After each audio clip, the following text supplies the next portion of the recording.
Did you always have a flat stomach and all of a sudden you have a weight in your stomach, not knowing why it is? There's a couple reasons it could be. One, it could be high cortisol. Two, it could be high insulin, which is related. And three, it could be problems with your gut microbiome. If you have a problem with your insulin, what ends up happening is insulin goes up.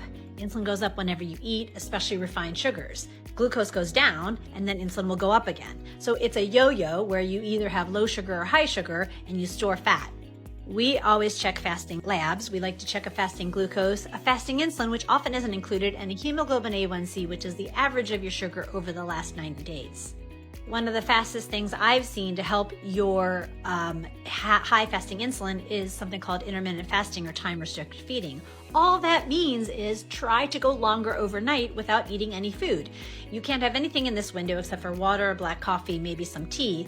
When you stop eating dinner at night, don't eat for at least 13 or 14 hours, only a couple days a week. That is the quickest thing to drop your fasting insulin.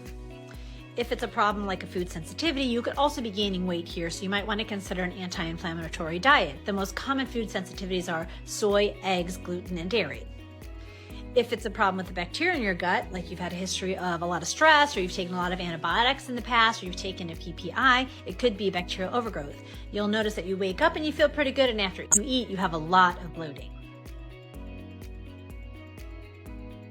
Hi, Dr. Saxena here, Chief Medical Officer at Form Health. Thanks for visiting our channel. Make sure to subscribe to get the latest insights and information on functional and integrative medicine.